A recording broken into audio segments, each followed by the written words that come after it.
Kevin Bergquist saw the smoke before he smelled it, a thin gray line rising from the southwest corner of his wheat field. July 4th, 1991.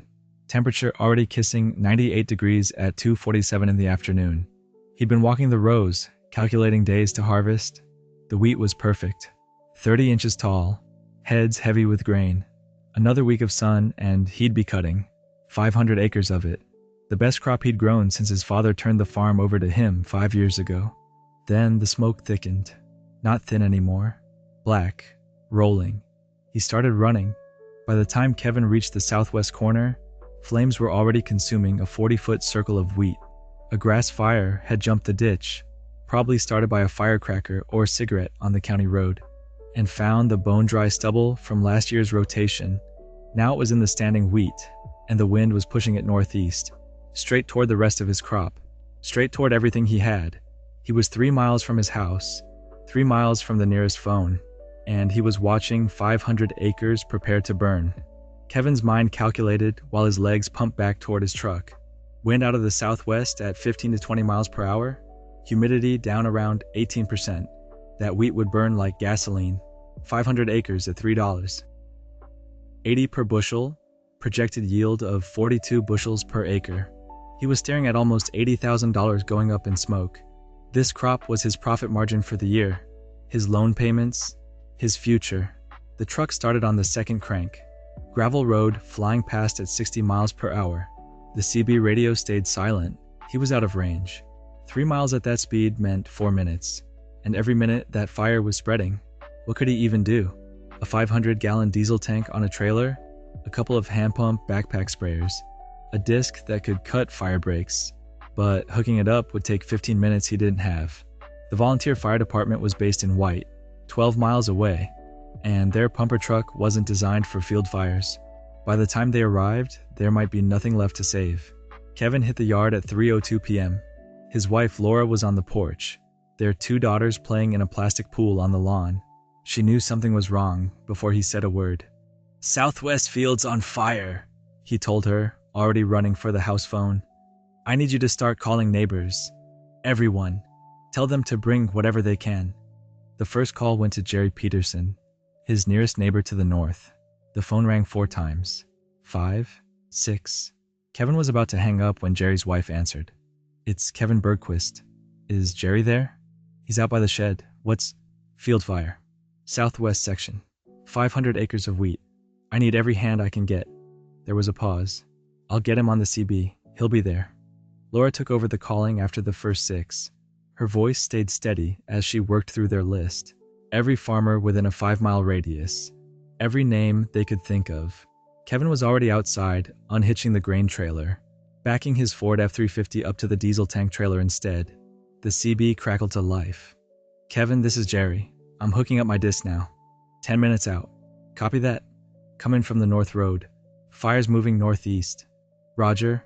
The volunteer fire department dispatch came through on the scanner. "Structure fire reported. Negative. Correction. Field fire. Bergquist property southeast of Elgood. Units responding." Kevin had the diesel trailer hooked. 500 gallons. Not water, but it would have to work. He threw a hand pump sprayer in the truck bed and headed back toward the smoke. The column was visible from the yard now, thick and black, leaning with the wind. The clock read 3:14 p.m., 27 minutes since he'd first seen the smoke. When Kevin reached the field road, the fire had spread across 80 acres. The flames were 10 feet high in places, consuming wheat that had taken 4 months to grow in less than 4 minutes of burning. The heat hit him through the truck windows, intense even at 100 yards. He positioned the truck upwind, grabbed the hand sprayer, and started pumping diesel onto the wheat ahead of the fire line. It was futile. He knew it, even as he worked. The fire was moving too fast, burning too hot. One man with a hand sprayer against 80 acres of flame. But he couldn't just watch. The first neighbor arrived at 3:22. Jerry Peterson came in from the north road, his John Deere 4650 pulling a 14-foot tandem disc. He didn't stop to talk, just raised one hand in acknowledgement, throttled up the tractor, and dropped the disc into the ground 50 yards ahead of the fire line. The big tractor roared, turning under the standing wheat, creating a band of bare soil, a fire break. But one pass wasn't enough. The wind was already carrying embers across the first brake line. The second neighbor arrived 2 minutes later.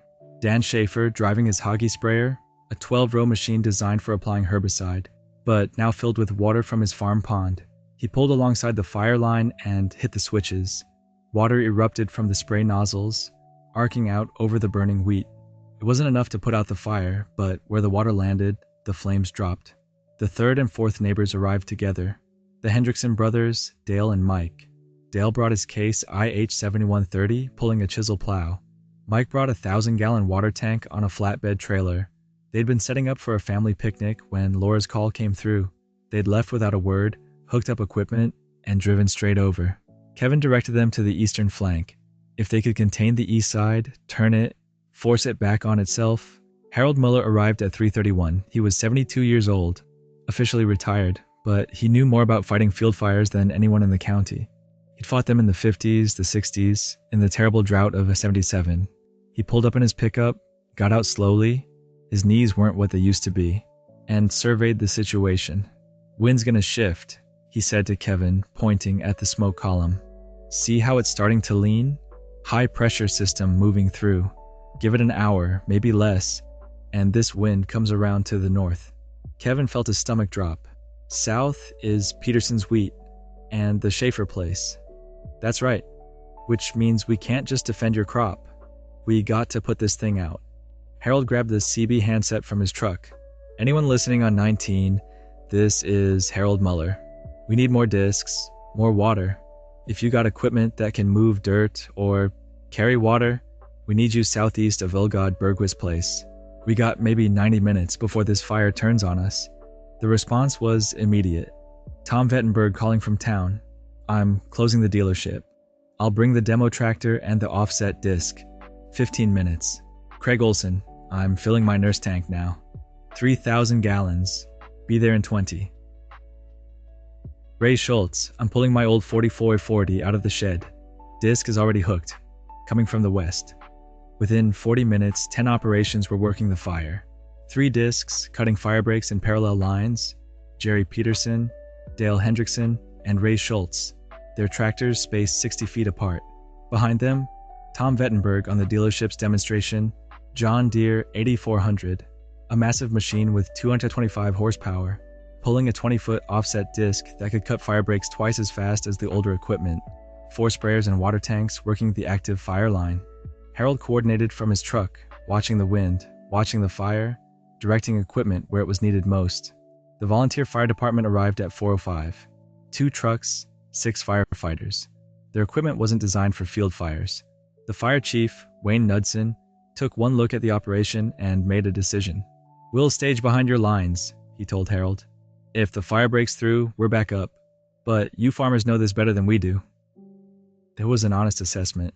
At 4:23 p.m., the wind shifted. Harold had called it within 5 minutes. The southwest wind died, paused, and came back from the north at 12 miles per hour.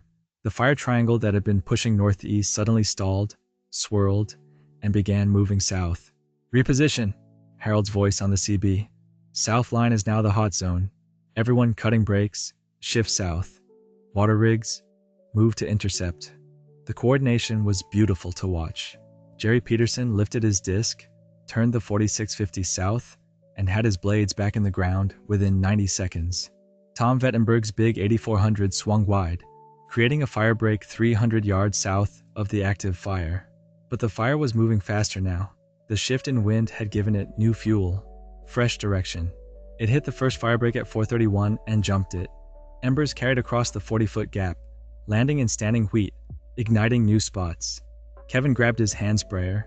Brad Jorgensen was next to him within seconds, both men running toward the spot fires, pumping diesel onto the infant flames. "This isn't going to hold," Brad said, breathing hard. "We need more water." On the CB, "I'm empty. Going back to reload. 12 minutes round trip. 12 minutes they might not have." Dale Hendrickson made a decision. He turned his Case IH directly into the wheat ahead of the jumping fire, dropped his chisel plow, and started cutting. Not a clean fire break. The plow wasn't designed for it, but a torn-up mess of soil and stubble that was less likely to carry flames. The fire hit his improvised brake and slowed. Not stopped, just slowed. Tom Vettenberg brought the big 8400 around for a second pass, widening the break. Ray Schultz came in from the west, his 4x440 screaming at full throttle, disc blades throwing dirt and wheat 30 feet into the air. The volunteer firefighters moved in with hand tools, shovels, rakes, anything that could scrape down to bare dirt. At 4:47 p.m., Craig Olson came roaring back with his nurse tank refilled. 3,000 gallons of water. He pulled directly to the most active section of fire line and opened the valves. The water pressure was enormous. It wasn't a spray, it was a deluge. The fire hit that wall of water and died. But there were still spot fires burning in 4 places. Small blazes that could restart everything if they reached unburned wheat. Kevin and Brad worked one. Dan Schaefer and Mike Hendrickson worked another. 2 volunteer firefighters tackled the third. Harold Muller, 72 years old with bad knees, grabbed a shovel and went after the fourth himself. At 5:15 p.m., the last spot fire went out. The total burned acreage, 173 acres. Kevin stood at the edge of the blackened field, smoke still rising in thin columns. His clothes were soaked with sweat and diesel and water. His hands were blistered from the pump sprayer. His throat was raw from breathing smoke. But 327 acres of wheat were still standing. Jerry Peterson pulled up in his 4650, shut down the engine, climbed out of the cab. His face was black with soot. "Hell of a fight," he said. Dale and Mike Hendrickson arrived next. Then Tom Vettenberg, then the others. 10 men who dropped everything on July 4th and driven to a neighbor's farm to save a wheat crop. Harold Muller was the last to arrive at the gathering. He moved slowly, favoring his left knee, but his eyes were sharp. "Could have been worse," he said. "A lot worse. Wind had shifted 10 minutes earlier. We'd have lost the whole section. Maybe Peterson's crop too." Kevin didn't trust himself to speak for a moment. These men had saved his farm. There was no other way to put it. "I don't know how to thank you," he finally said. Jerry shook his head. "You do the same for us. You will do the same for us. Probably next summer or the one after. That's how this works. If you've ever been saved by your neighbors, not just helped, but truly saved, I want to hear about it. What happened? Who showed up? Tell me in the comments, because these stories need to be told." The economics of what had just happened were sobering. Kevin had lost 173 acres of wheat. At 42 bushels per acre and $3.80 per bushel, that was roughly $27,600 in gross income. Probably $12,000 to $15,000 in actual loss. It hurt. It would hurt in his bank account come fall. But it wasn't catastrophic. He'd survive. If those 173 acres had become 500 acres, that would have been different. That would have been the kind of loss that could sink a young farmer still carrying debt from the land purchase. The difference between survival and disaster had been 10 neighbors who showed up. What would you have done? Responded like these neighbors did? Or assume someone else would handle it? Be honest in the comments. The equipment started heading home around 6 p.m. Jerry Peterson's disc needed new blades. The work had dulled them beyond use. Tom Vettenberg's demonstration tractor needed a thorough cleaning before it went back in the showroom. Dale Hendrickson's chisel plow had bent shanks from hitting rocks during the fire break cutting. These men had damaged their own equipment to save someone else's crop, and not one of them mentioned it. The cost of this response, equipment wear, fuel, time, probably ran close to $4,000 across all 10 operations. No one would send Kevin a bill. No one would even think about it. Laura brought cold drinks from the house, a cooler full of Coke and Pepsi and ice water. The men stood in the late afternoon sun, drinking, not saying much. There wasn't much that needed saying. One of the volunteer firefighters, a young guy named Travis, who'd graduated from Brookings High School just 2 years before, looked at the blackened field and then at the farmers. "How did you know what to do?" he asked. "How did everyone know where to go, what to cut, when to move?" Harold smiled. "Practice and paying attention. You grow up out here, you learn that fire moves with wind, that it jumps brakes when it's hot enough, that you got to stay ahead of it. You learn by watching your dad, your granddad, the old-timers who fought fires before we had equipment this good. And you learn by working together," Jerry added, "knowing who's gonna do what without having to ask. That's years of harvesting together, fixing fence together, helping each other." Kevin's daughters arrived with Laura, running across the burned stubble. His youngest, Emily, was 5 years old. She looked at the men and asked her father, "Why are they all so dirty?" "They saved our farm, honey," Kevin told her. "These men saved our farm." Years later, Emily would remember that moment. Not the fire itself. She'd been watching from the house, but the circle of exhausted, soot-covered men drinking sodas in the evening light. She'd remember her father's voice when he said, "Saved our farm." The weight of it, the gratitude. By 7:05 p.m., everyone had headed home. Kevin and Laura walked the fire line as the sun started dropping. The contrast was stark. Black stubble and ash on one side, standing wheat glowing gold on the other. The border between disaster and survival, measured in a 40-foot gap of bare soil. "We're going to need to reseed that section," Laura said, always practical. "Can't reseed wheat in July. It'll have to go fallow. Maybe catch a cover crop if we can get in fast enough." She squeezed his hand. At least there's something left to plan for. Over the next few weeks, Kevin tried to thank each neighbor individually. He'd stop by their places, offer to help with their harvest when the time came, try to express what their response had meant. Most of them were uncomfortable with the thanks. "You did do the same," was the consistent response. And it was true. He would have. Jerry Peterson's wife mentioned to Laura at church that Jerry had spent 2 days replacing the disc blades that got destroyed in the fire. The blades weren't cheap, probably $600 for a complete set. Kevin showed up at Peterson's farm the next day with a check. Jerry refused it 3 times before Laura got involved and made him accept it. "You're saving my pride, not his," she told Jerry's wife. "Let him pay for the blades. He needs to." In August, when Jerry's combine went down during wheat harvest, Kevin was there with his machine within 2 hours. They ran both combines side by side until Jerry's was fixed. That was the payment that mattered. Not the check for blades, but the presence when it counted. This kind of reciprocity defined rural culture. It wasn't charity. It was investment in a community that you knew would be there when you needed it. And in farming, you always eventually needed it. Are these stories of neighbors helping neighbors still happening in your area? Or has something changed? I'm curious what younger farmers are experiencing compared to what their parents knew. Comment below. The 1991 wheat harvest came in mid-July, about 2 weeks after the fire. Kevin's 327 surviving acres yielded 41 bushels per acre, slightly below projection, possibly due to stress from the heat and smoke, but it was a crop. It was income. It was survival. The burned section sat fallow for the rest of the season. Kevin worked it that fall, turning under the ash, incorporating organic matter. In spring 1992, he planted soybeans there, a different crop, a fresh start. The beans actually did better than expected. Something about the ash-rich soil seemed to help them. 5 years later, in July 1996, Kevin was combining wheat when he saw smoke rising from the direction of Jerry Peterson's farm. He didn't hesitate. He shut down the combine, drove to the shop, hooked up his disc to his tractor, and headed toward Peterson's place. By the time he arrived, 8 other neighbors were already there. The culture held, the expectation that you showed up, that you brought what you had, that you fought for each other's survival. It persisted, at least in some places, at least for a while longer. But by the late 1990s, that culture was under pressure. Farms were getting bigger, more specialized. The number of farmers in any given area was shrinking. Communities that could once field 10 neighbors for a fire response were struggling to find 5.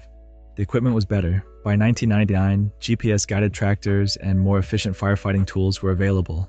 But the human network was thinner. Kevin would think about this sometimes, standing in the field where the fire had burned. Now, just another section of productive ground. The technology was advancing. The farms were getting more efficient. But something about the response on July 4th, 1991, 10 men showing up without being asked, working for 6 hours without complaint, saving a neighbor's farm, that felt like it came from a different era, an era that was ending.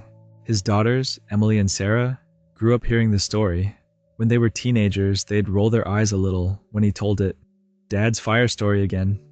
But when Emily went to college to study agricultural business, and someone asked her why she wanted to come back to farming, she told them about the 10 neighbors who showed up on July 4th, 1991. "That's the world I want to live in," she said. "That's what's worth preserving." By 2001, Kevin had expanded his operation to 1,200 acres. He had GPS-guided equipment, precision planting, variable rate fertilizer application, yield monitors that gave him data his father could never have imagined. He was more efficient, more productive, more profitable. But when the phone rang at 2 a.m. on a July night in 2003, and Craig Olson's panicked voice said, "Barn fire," Kevin was in his truck within 3 minutes, heading toward Olson's place. He didn't have a plan. He didn't have the right equipment. He just went. That part hadn't changed. That part he'd hold on to as long as he could, because efficiency and productivity and profit mattered, but they weren't everything. They weren't what saved his farm on July 4th, 1991. They weren't what made a community worth being part of. What saved his farm was 10 men who showed up when he needed them, who knew without being told, who worked until the job was done, who made the calculation that a neighbor's crisis was worth their time, their equipment, their effort. That was the culture of 1990s rural America at its best. Not perfect, nothing ever is, but functional, connected, human. Kevin didn't have all the answers about whether that culture could survive the technological revolution and economic consolidation of the decades that followed. But he remembered the fire, he remembered the men who came, and he tried to be that kind of neighbor himself. Because in the end, that's what the story was about. Not the fire, not the equipment, not even the 327 acres of wheat that survived. It was about showing up, about being the kind of person who, when the call came, didn't hesitate, about building the kind of community where 10 neighbors dropping everything on July 4th wasn't extraordinary. It was just what you did. That was the lesson. That was what mattered. If you lived through an era when that kind of community still existed, when neighbor helping neighbor wasn't nostalgia but reality, then you knew something valuable, something worth preserving, something worth passing on. Even if the world was changing, even if the future looked different, the principle remained: we survive together, or we don't survive at all. And on July 4th, 1991, in the wheat field southeast of Olgod, South Dakota, that principle saved 327 acres and one young farmer's future. 10 neighbors made the difference between disaster and survival. 10 men who showed up. If that kind of community still exists where you are, or if you're trying to build it, I want to hear about it. This channel is about preserving these stories and the values behind them. If that matters to you, subscribe. Share this with someone who lived through this era, or someone who needs to understand what it meant. Because these aren't just stories about the past. They're reminders of what's possible, of what we're capable of what we risk losing if we don't fight to preserve it. Kevin Bergquist still farms that land. The section where the fire burned grows soybeans now, rotated with corn. It's productive ground, profitable ground. No one looking at it would know that it once burned black on a July afternoon. But Kevin knows, and 10 families in that community know. And the lesson they learned about showing up, about community, about what neighbors owe each other, that persists. As long as someone remembers, as long as someone tells the story, as long as the next generation understands that farming isn't just about soil and seed and machinery, it's about people. It's about community. It's about being there when it matters. That's the legacy of July 4th, 1991. That's what was saved when 500 acres caught fire and 10 neighbors spent 6 hours fighting it. Not just wheat, but everything that matters. If you enjoyed this story, don't forget to subscribe and hit that notification bell so you never miss another story about the values and communities that built America.